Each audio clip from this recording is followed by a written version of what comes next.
Et si je vous disais que le développement personnel cache une vérité gênante? On a déjà tous été exposés à ce message.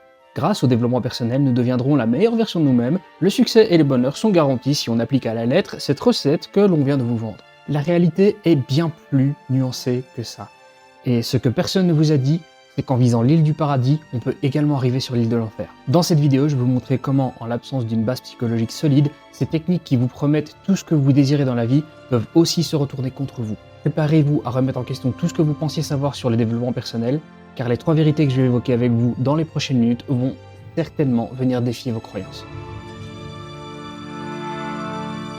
Cette vidéo est sponsorisée par Habitude Mieux Vivre, c'est-à-dire moi-même. Si tu ne me connais pas, je m'appelle Denis et j'ai un site qui s'appelle habitudemieuxvivre.com où je partage mes astuces et mon expérience pour simplifier ton quotidien afin de vivre tes rêves.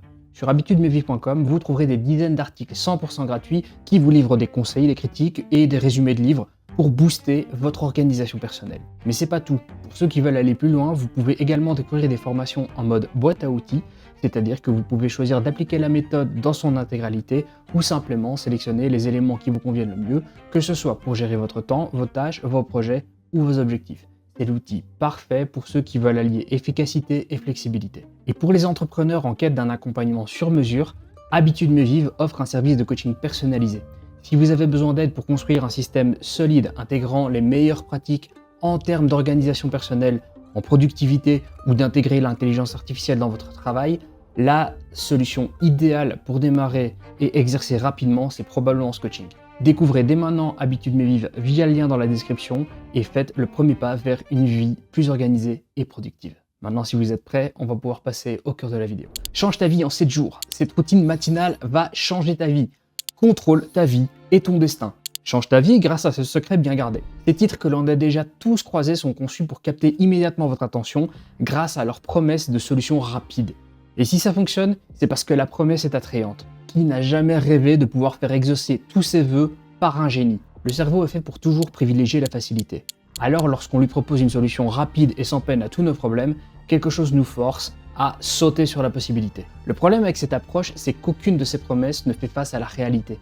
Et la raison est simple, elles ne tiennent jamais compte de l'intégralité de votre parcours, ni des nuances qui caractérisent les défis individuels que vous rencontrez. En vendant une recette unique et universelle, on utilise les mêmes pansements pour une piqûre d'insecte que pour une fracture ouverte. Comme si on pouvait tous obtenir les mêmes résultats en ayant un point de départ complètement différent. Ces slogans répétés encore et encore sur les réseaux exploitent notre désir de simplicité et notre volonté de croire à des solutions rapides sans avoir à affronter la complexité de notre réalité. Il y a plusieurs problèmes avec ces solutions miracles. Par exemple, la simplification excessive des défis individuels. Prenons l'exemple de la promesse d'une transformation corporelle en 30 jours. Elle néglige complètement les variations métaboliques de chacun, les contraintes de temps réelles ou les obstacles psychologiques que l'on peut rencontrer, comme la peur de l'échec. Un autre problème, c'est le langage urgentiste qui est utilisé et qui ne correspond pas toujours à la réalité du processus. Des slogans comme « Change ta vie en un clin d'œil » ou « Solution miracle » créent une illusion de facilité, alors que des études soulignent que le changement que l'on souhaite adopter nécessite une introspection prolongée. On peut aussi parler du manque de personnalisation. Les programmes standardisés qu'on peut rencontrer ignorent les contextes de santé mentale, les traumatismes ou les inégalités d'accès aux ressources de chacun. Enfin, une des variables les plus négligées et pourtant des plus destructrices, c'est le biais du survivant, qui est souvent négligé dans ces approches. Les témoignages mis en avant occultent souvent les échecs, pourtant majoritaires selon les données sur l'abandon des formations en ligne. Si ces offres capitalisent sur un désir légitime de progression, elles minimisent souvent la nécessité d'un travail sur mesure, d'un soutien continu et d'une adaptation aux réalités de chacun. La réalité, c'est que le vrai progrès demande du temps, de l'engagement et une compréhension profonde de soi-même, pas des raccourcis. En fait, le problème avec ces promesses abusives est même beaucoup plus pervers, comme on va le voir dans la suite. La vie est faite de hauts et de bas. Dans nos périodes de haut, tout semble fluide. Les outils de développement personnel qu'on a appris fonctionnent et on obtient des résultats surprenants. Et c'est parfois même des véritables success stories qui seront utilisés comme exemple de réussite dans ces formations dont je viens de vous parler. Cependant, quand on traverse une phase de bas, la situation change radicalement. La même méthode qui marchait quand tout allait bien devient une source de frustration. On continue d'appliquer les conseils, mais ils ne produisent plus les mêmes effets. Et la réalité nous rattrape durement. Et pour illustrer tout ça, laisse-moi te parler de mon histoire personnelle. Je suis un grand fan de développement personnel. Je consomme énormément de contenu à ce sujet, que ce soit des vidéos, des articles, des livres, ou même des formations ou des coachings à plusieurs dizaines de milliers d'euros. J'adore ces outils. Ils me permettent de réaliser des choses incroyables et surtout d'être fier de moi-même. Ce qui était quelque chose qui me posait réellement énormément de problèmes quand j'étais plus jeune. En fait, je me suis intéressé au développement personnel parce que je manquais de confiance en moi.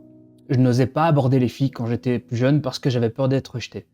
J'avais peur d'être nul, du coup j'ai voulu devenir une meilleure version de moi-même. Et bien sûr que ça a fonctionné, la preuve, je vais bientôt me marier. Par contre, j'ai dû faire face à des défis bien difficiles lorsque mes phases de bas sont arrivées. Parce que le problème initial était toujours présent. Si j'arrive pas à appliquer les conseils qui font de moi une meilleure version de moi-même, je suis de nouveau une version nulle, n'est-ce pas? Le problème, c'était pas la méthode, le problème, c'est le manque de confiance en moi. Sans une base psychologique solide, appliquer ces méthodes sans discernement se transforme en une source d'auto-jugement. Surtout quand la vie vous pousse vers le bas. Le vrai problème, c'est que lorsqu'on ne travaille pas sur soi-même en profondeur, qu'on n'a pas pris le temps de construire un mental robuste, on se retrouve piégé. La réussite apparente du passé devient alors une épée à double tranchant. L'idéal affiché et la pression de devoir toujours performer nous condamnent dès qu'on traverse une période difficile. N'est-il pas ironique que ce qui devait nous élever finisse par nous condamner lorsque la vie nous met à l'épreuve? Viser l'île du paradis pour finir sur l'île de l'enfer. La transformation réelle ne peut s'opérer qu'en apprenant à gérer ses hauts et ses bas, en acceptant que l'on ne peut pas être au sommet en permanence. C'est là qu'intervient la nécessité d'une solide fondation psychologique, voire de l'accompagnement d'un professionnel comme un psychologue pour éviter de tomber dans ce piège de l'auto-jugement. Et si vous êtes déjà tombé dans ce piège, la suite de la vidéo va vous parler.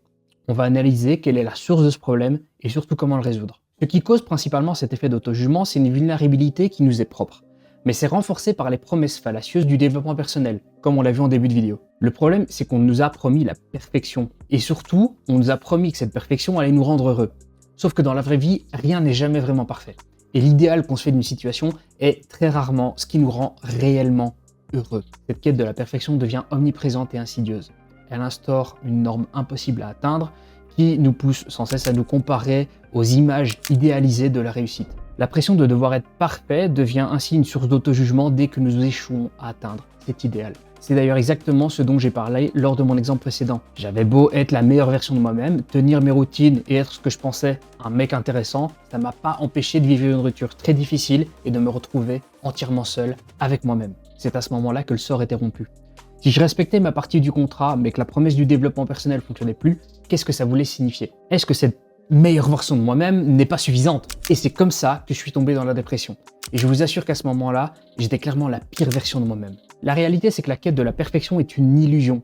L'idéal que l'on nous vend est non seulement inatteignable, mais il est aussi contre-productif. Accepter ses imperfections et apprendre de ses échecs, c'est reconnaître que la croissance personnelle ne se mesure pas à l'atteinte d'un standard figé, mais à la capacité d'évoluer malgré les obstacles. Le jeu est infini, c'est ça qui le rend intéressant. Se libérer de cette obsession du parfait permet de développer une résilience véritable et de se concentrer sur les progrès réels, même s'ils semblent modestes dans un premier temps. On peut enfin être parfait dans l'imperfection, c'est-à-dire accepter de se relever et de se remettre en question et d'apprendre de chaque erreur. Pour résumer, nous avons vu que le mensonge du développement personnel résidait dans l'illusion d'une hypothétique perfection à atteindre.